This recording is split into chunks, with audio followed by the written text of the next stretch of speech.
What's your record? What? As far as Are you people you undefeated feature or with, like- are you undefeated? You got to. I never even thought about that.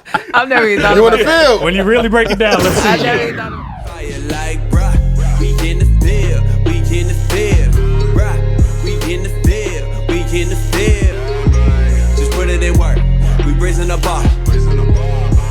You tuned in to the Trackstarz. Yeah, back in the field with the Trackstarz, Ryan Righteous, Sean Tanner, DJ Jeremiah. What's good? All right, this episode is sponsored by Flavor Fest. 2018 is going down, y'all. Flavorfest.org. If you want to go ahead and get registered.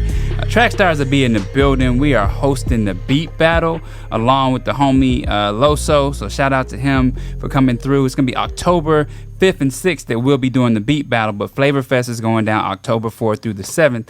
And we have a special guest in the studio today. We got Jackie Hill Perry with us. Yeah. And you said you're going to be teaching a workshop, right? I'm teaching the main session on Friday, I believe. Okay, so all the more reason for you to get out there and register and make sure man, you you're gotta be there. in the building. Awesome. So we got Jackie, of course. I want to talk to her, find out how she's doing. I want to kind of, for the people, you know, a lot of people know you, and you know, people know you as a mother or a wife or artist, but I want to see how you got to that point. Yeah. Where did your creative bug like start moving inside of you? Probably when I became a Christian. I didn't know I was creative prior to conversion. I just got A's in writing in English. That my mom was like, that's the one class you need to always take because you always gonna get an A. So writing was always easy for me. I didn't know it was actually a gift that God would use. But when I was 19, I was a new believer. I was going to this Christian college or whatever, and I was in this English class that was just mad boring. Like it just were not stimulating me intellectually at all. And so I was like, you know what, I'm gonna write a poem. Just because I feel like that's what deep people do, you know? And I just felt like being deep. And so I wrote a poem. It was actually kind of good. I put it up on Facebook. Cats started affirming me. My pastor at the time in St. Louis, he was like, hey, you should start writing poems for our Sunday services. So it was just kind of like me just doing something, and then my local church specifically affirming it, and me seeing that it was useful.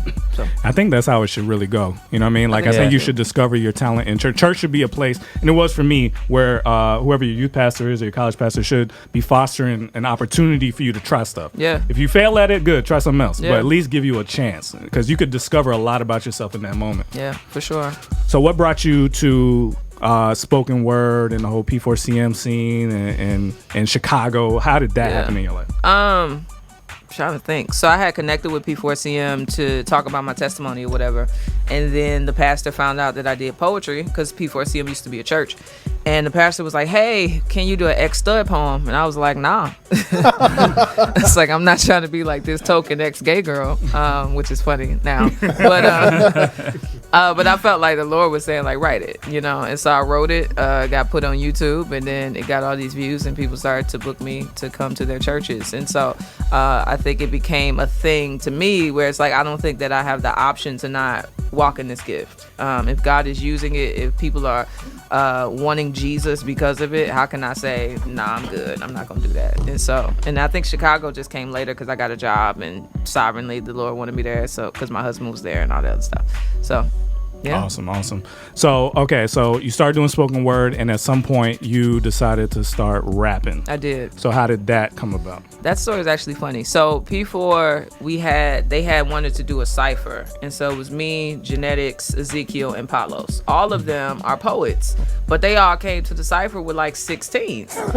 And all I had was a poem, real slowed down or whatever. So I felt some type of way that like all of these poets seemed to have another gift that I didn't know existed. Right. And so I went home and I just started to write raps as a challenge to myself. Wow. It was just like, well, if they can do it, I can do it. And so it was never my intention to become a rapper or to have an album or to get signed. It was just, hey, I like rapping. Until I had a conversation with, I think it was Shy Lynn, and Shy had heard some of my stuff, and he was like, Jackie, you're actually good though. And he was like, and the gospel needs to be preached and people need to hear you, so do it. I was like, all right. And that's when Thomas Terry, I think he hit me up maybe a month or so later. He had never heard me rap, but he heard my poems, and he felt like in my poems he saw that I could rap, and so he signed me not knowing what I would do. Can you take me to that like first time you rapped in front of like somebody and you knew that, you know, like they can like really feel that? Yeah. Probably when Thomas Nim flew me out to Portland to I had to do some type of poetry thing, but it felt like I feel like this is low-key an audition. Like it felt real low-key, like they were trying to do something. So they were like, hey, we want to see if you'll write a feature for, I think it was not Satellite Kites, but the second album they had. And they were like, do a feature for it. And that was a song with me, I think Jay, Eshawn, probably, where we all do eyes, ears, hands, feet, or whatever. And so I wrote the verse in like 30 minutes and I did it. And they were just like, you're really good or whatever. And so I was like, oh, thanks. Like, cool. So I think it was affirming because I respect them as artists and as writers and as communicators. And so, yeah. So you wrote the rest in 30 minutes? Yeah. Just like that? Yeah. Writing verses is quick because I'm a poet. Yeah. So when you write poems that are 4 or 5 minutes, to write a 16-bar verse usually will take me under an hour. Probably. That's interesting for him. He takes like You take a long month and a time? half. Like months. Really? Why? Because I mean, I'm a poet too. Yeah. But apparently not as great of a poet. No, real talk. But yeah, it takes me a really long time. Are you a perfectionist? I am. That's probably what it is. Oh, okay. You're probably over editing. Okay. Yeah. All right. But I don't know. I don't have that problem. That's just that's a long time. I feel like when people hear your story, it's like it bleeds, it oozes humility, right? Like everybody else is trying to get on a stage, everyone else is trying to show how hot they are, and here you are, you just kind of like the Lord just put it on you. Yeah. How does that feel? Like what is left on your list where you're just like, okay, I've accomplished this. What else do you want to do? I think my main goal right now is I just want to kind of be a person that teaches scripture. Okay. And Cool. teaches women specifically how to be astute in learning the scriptures and loving the scriptures. I think that's kind of, I have a lot of gifts, but I think that's the most fruitful gift. Wow. To be able to open up the text and show it. You know what I'm saying? So you like speaking the most? Because I've seen you in all those different elements. I saw you speak at, I think, Legacy, and then I saw you do spoken word. I've seen you rap. Do you feel the most comfortable in the speaking? For sure. Really? Because Okay. even all of my artistic gifts, in a sense, I'm using my spiritual gift of teaching in them. So rap, I'm teaching. Poetry, I'm teaching. It's just a package. And so to me, that's great and all, but to get in this Bible, that's a whole nother type of thing that I would rather spend my life doing. Wow. Yeah. That's big. That's big. And you basically do that on Instagram. I see you always constantly giving messages. I can't help it. You can't help it. I can't. What? Wait, I but ain't hold got on. that Wait, much. wait. I ain't got that much life to live. got a Real question. talk. It's funny to follow her during award season time. If you watching an award show, follow my her. gosh. She would shade I don't think people. people know how- But she's And funny I'm though. holding things back. Yeah. People don't even know the I don't half think people know how of what I'm silly saying. she could be. 'Cause, Yeah. I mean, you come off serious and deep and all that. No, I'm but- ignorant. I am the most ignorant person you will meet. At Legacy, I hosted and I told Brian, I said, I'm going to try my best to be non-offensive. But I made an R. Kelly joke that almost went left. But Go I ahead and tell reeled it now. back Go ahead in. and tell it now. Huh? I'm just- Yeah, I Now just, you in the field. Yeah. What's I the don't joke? even remember. I want to know the joke. I reeled it back. You read it back? I did, because I felt it going. Wait, well, hold on. I got a question for you because this may have changed, but is your Instagram private? No, it used to It be. used to be. Yeah. Why? Because I wanted to know who was following me. Okay. And a lot of it also was that I would have friends from high school and middle school that would end up following me, and I wanted to keep up with them. And Yeah. so that was part of it. But then it got to a point, it's like, this is dumb. Like, just open up your page. So it just was Because I dumb. mean, it's like you got like these gems hidden behind a wall, and I was like, why are you doing it? 'Cause- Yeah. And then people just started sharing your videos anyway. Yeah, I opened it up like 2 years ago. Okay. Wow. That's awesome. So let's move into Crescendo. Yeah. We had some albums before that, Fire. How did you move into this season? With Crescendo? Yeah. I mean, it was long overdue for one. But I just wanted to beat myself. I am my own competition. So to me, Art of Joy felt so immature and it felt so amateur in many ways because it was. I didn't know what I was doing. I didn't. I remember you telling me a story that you actually wrote a lot of those verses to other beats. Yes. And then they just reformatted it around your flow. So like Dead Preacher, I wrote to one of them Nas tracks, the song that J. Cole did on the Nas track. Dead Presidents. Dead Presidents. Whoa.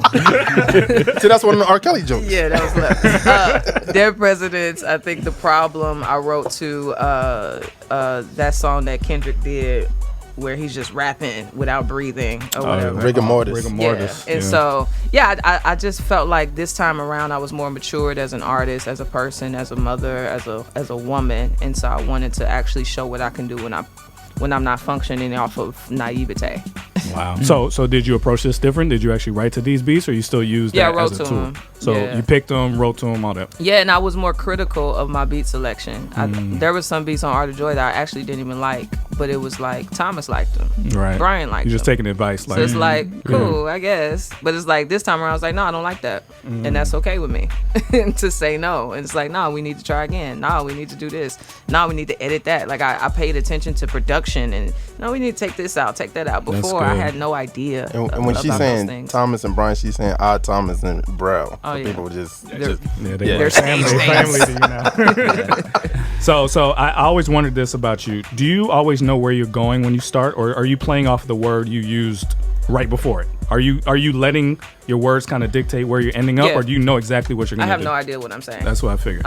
Because I'm going off of cadence and sound, and so if I say something that's tricky, the ick part is what I'm usually then you'll play off of that. Yeah. So by the end, you didn't know you were going to get there. No. But you could tell what's a good path and what's a bad path, and you just keep choosing the right path. Yeah, whatever feels good. And Thomas has called me a pocket rapper, and so I wanted to feel like a drum pattern a lot of times, but I want the sound to make sense. What does that mean to be a pocket rapper?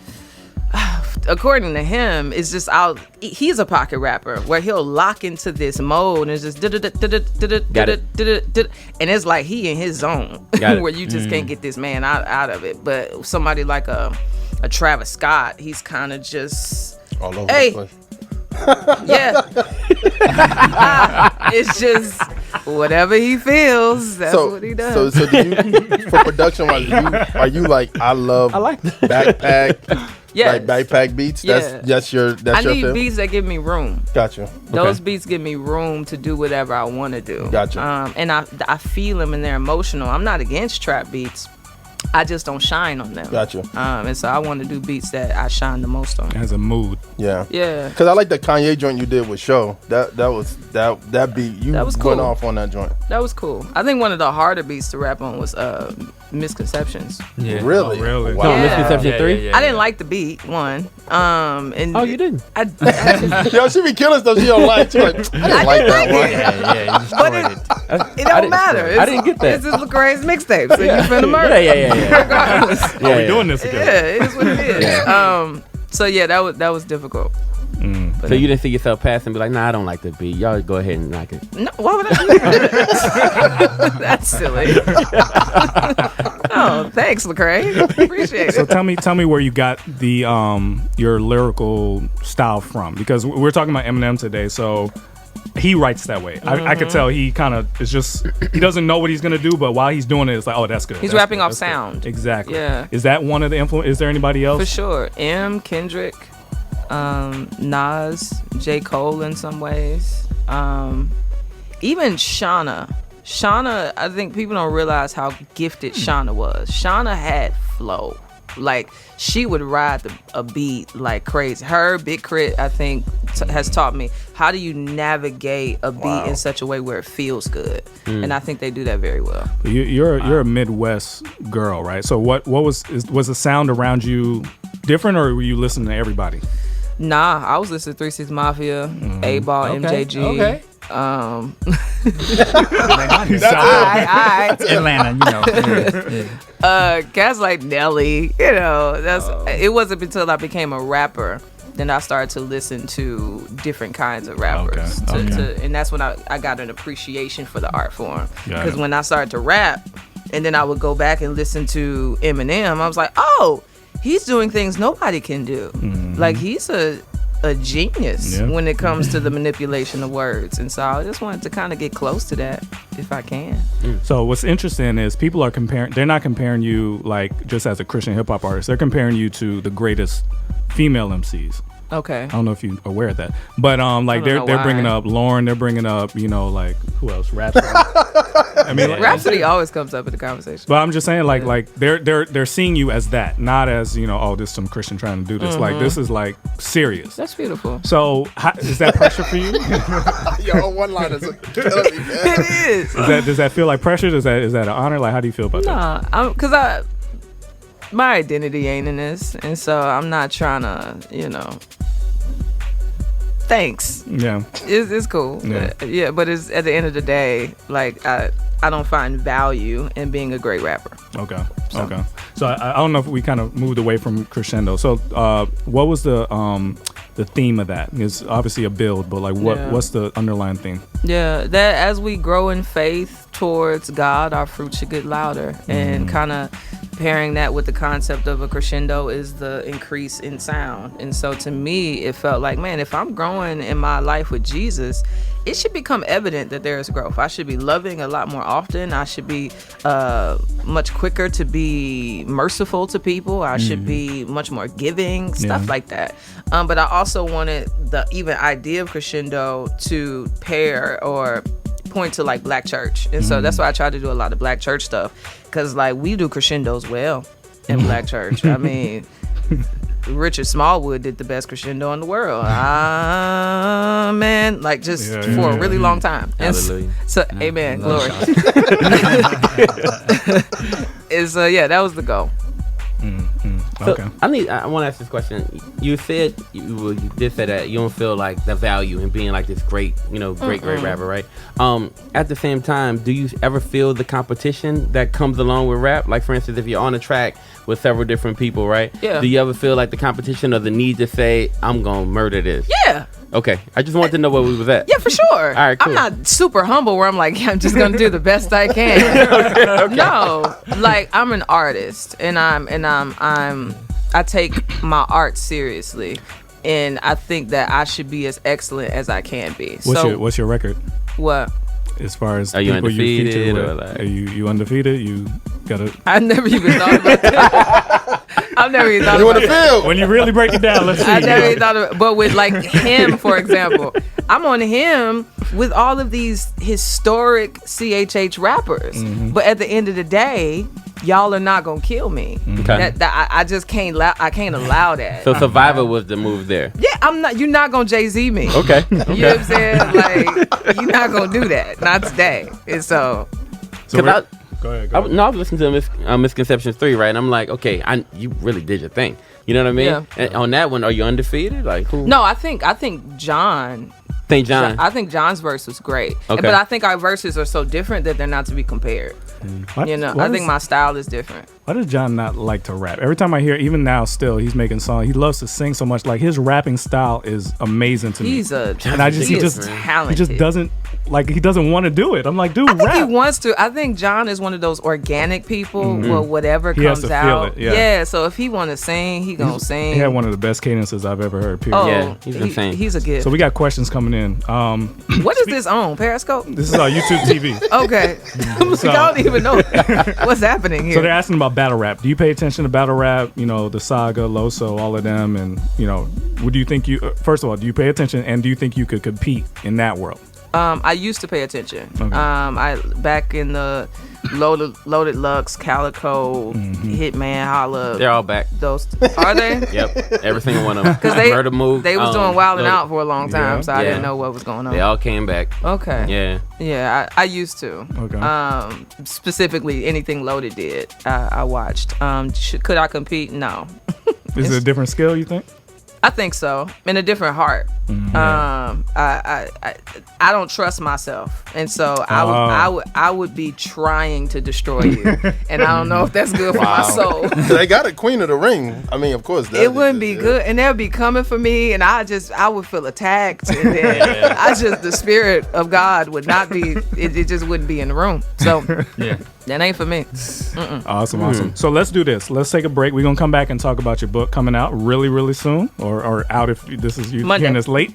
But yeah, so we're gonna get into that, dig into that, see where that came from. All right, let's get back into it. You in the field with the track stars, Ryan Righteous, Shantan, and DJ Jeremiah. Let go. Hey guys, Miracle here. Thank you so much for watching that episode. Make sure you go below, like it, subscribe, click the bell, and make sure you follow us on all forms of our social media. Also, check out our website and be sure you spread the word. We'll see you next time. We know not what we doing. Screw that, they know, let them have it, do it. Okay, I'm erratic, prove it. Never mind, got a mind that'll wind up with me in a lineup behind bars with these bars. Okay, my time's up. Team Freedom. Yeah. We not through yet. All right. Trackstarz Music presents. Turn my volume up. Turn me off.